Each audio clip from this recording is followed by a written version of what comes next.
Hey, it's Thompson here, and in this video we're going to be talking about the strategies and the way to use the sizzle rim. And it doesn't matter whether you play on this big guy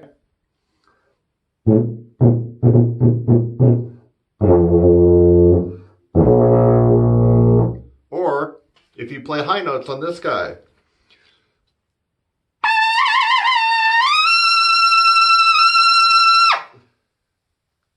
The sizzle rim is definitely going to help you out. What you're going to be surprised to find out is I've actually developed the sizzle rim for all of the brass instruments. So we have a sizzle rim, freshly cut and made in Texas for French horn. And it comes in a box like this. Of course, I'll have more cushion. Looks like that for French horn. And it'll come in this hard protective wood box, and there'll actually be some cushion in there. These are brand new, freshly made. And if I pull it out, this is the French horn rim.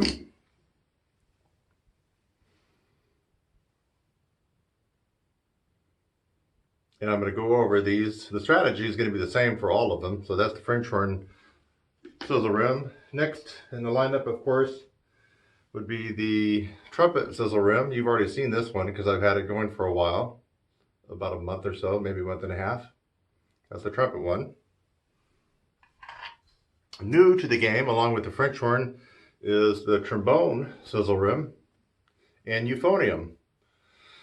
So this came off a 12C, and I have a couple of it's a mixed bag between 12C and a 6C, which accommodate just about all euphonium and trombone players. That's for trombone and euphonium. And then the one that I think is the most amazing is tuba.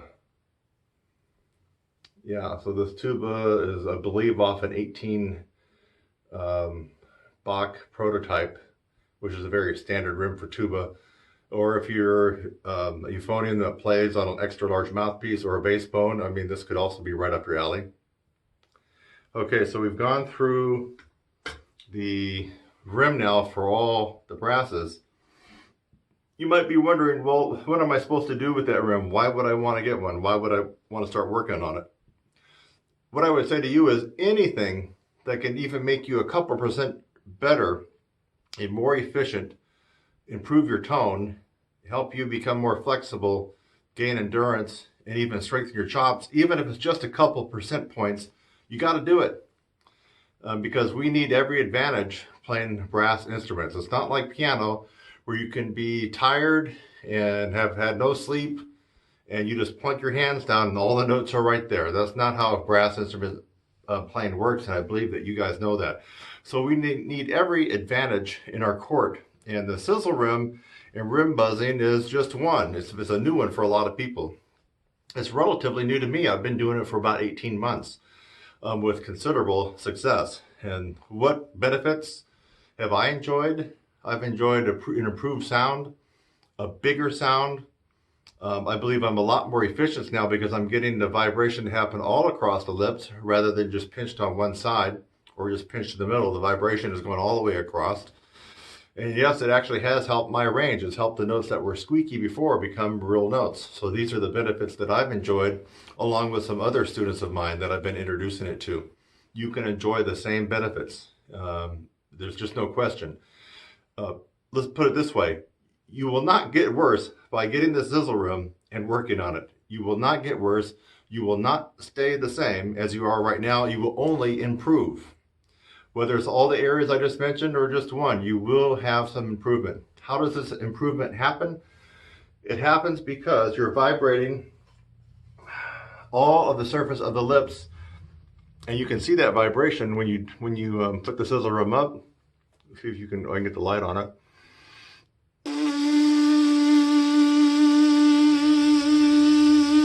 So the sizzle rim does not have the luxury of a cup that you would normally get when you're buzzing a mouthpiece.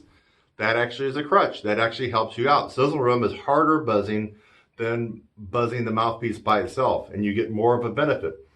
When your lips fall into the cup, you're actually getting a little bit of benefit now, more for French horn and trumpet players, but even for trombone and tuba. So By having the sizzle rim, you have free clearance here for the air to move out. It's just going out. There's no resistance. And it's a different feeling and a different impact on your chops and your lips rather than just buzzing into the mouthpiece. Now, the sizzle rim, I would say, comes after lip buzzing. If you were to take lip buzzing and rank it, I would say it's the hardest. What is harder than free lip buzzing? Nothing. Nothing's harder than free lip buzzing. I would say it's free lip buzzing is the hardest thing that we can do in regards to brass playing. Next would become the sizzle rim. That's the second hardest. And third, I would actually say lead pipe buzzing, which is I'm going to be developing that for the low brasses. I already have it going now for trumpet, and you will be seeing that coming soon on my website. I'm even in the process of developing a lead pipe, and isolate a lead pipe, so you don't have to constantly disassemble your instrument to be able to enjoy the benefits of lead pipe buzzing. Finally, after that comes mouthpiece buzzing, and then the last part, of course, just playing your horn. That's the easiest of all these. That's how I rank them. So let's talk about the strategy for rim buzzing. And as most of you know, I primarily play trumpet. But that doesn't mean I can't get down and dirty on all brass instruments. I mean, if I really wanted to, I don't put a lot of time into playing tuba or French horn or baritone, euphonium, trombone. I just don't put a lot of time into that. But I mean, I can still play it. It's just not the best.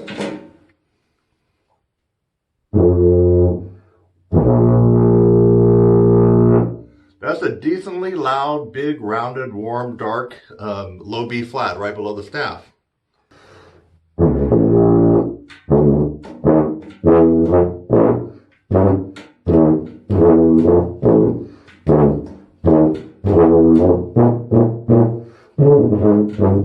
Okay, you know I don't play tuba all the time of day. I can get on tuba and jam a little bit if I want to.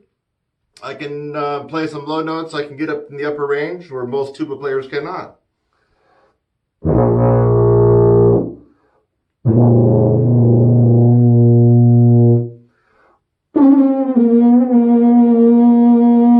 Should I try to go for the one above?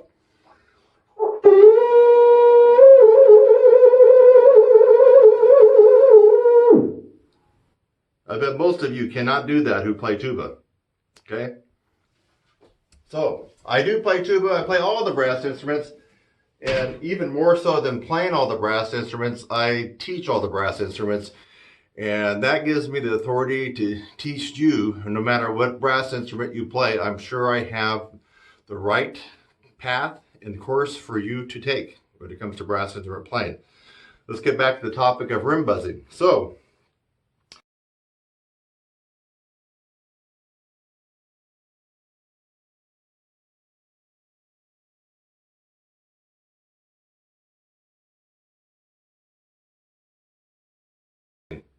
its versatility.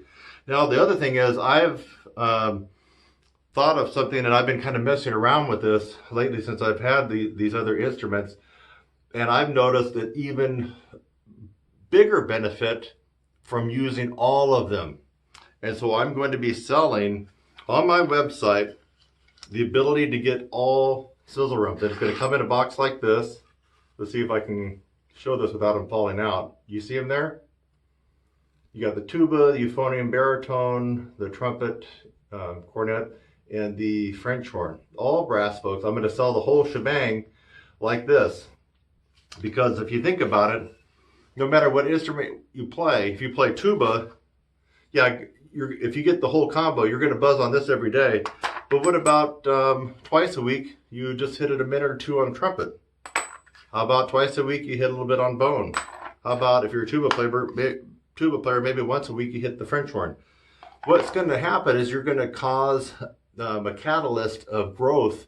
This is the catalyst, and it's going to cause more growth because you're making the muscles work at quirky and wacky angles that you're not used to on your main instrument. So you're going to do this. If you're a tuba player, you would do this every day in your routine, and you would just sprinkle in these other rims. And I've already been doing that. I've noticed a solid strength increase in my chops. It just feels solid. I got better endurance, and it's just from messing around with these, sprinkling these other rims. You know, I normally play on trumpet, so I'm sprinkling in the tuba, the euphonium, and the French horn. So this is going to be available too for you guys that are more of a go-getter, that you're really wanting the biggest bang for your buck, and for input and work and practice, you're going to get the most output and results if you get the combo. And the process is the same. Everything you saw in this tutorial you will apply to this, but on a staggered basis. Let me repeat it one more time. Your main instrument, whether it's French horn or tuba or trumpet or bone, you'll do that every day with the rim. And you'll sprinkle in the other ones. You'll kind of divvy them up, kind of stagger them throughout the week. You're going to get even more results by getting the whole combo package. And it'll come in something like this with a nice cushion, a nice protective case. It'll be shipped. It'll be all protected. And it'll be a good way for you to keep your collection of rims, and an easy way to transport them too. You could put them in your briefcase, your backpack, or whatever if you have to take it to work or school. So this is great for students too. If you're in college or high school, you can have this in your backpack, and on your lunch break you could be out walking around outside and working on some of your practice when you're not able to access your horn. So whether you play on trumpet, whether you play on trombone or tuba, in fact, I got to get this up. I'm having a little fun. I'm getting going on tuba again. It's not my main instrument. I have taught a lot of tuba, but I want to get more tuba players involved.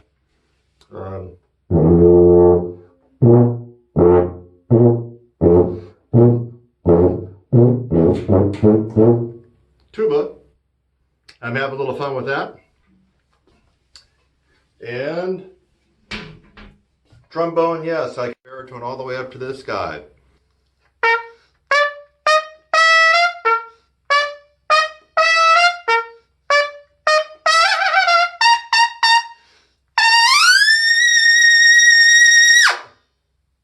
Trumpet, tuba, it doesn't matter. It's a brass instrument. You got to build your chops. And if you're watching this, you're smart. That means you got the SIZZLE rim. And I wish you all the success in the world on working with the SIZZLE rim and developing your chops. I'm Kurt Thompson, and I will see you in the next one, my friends. I may not have the tie, but I'll still see you in the next one. Bye for now.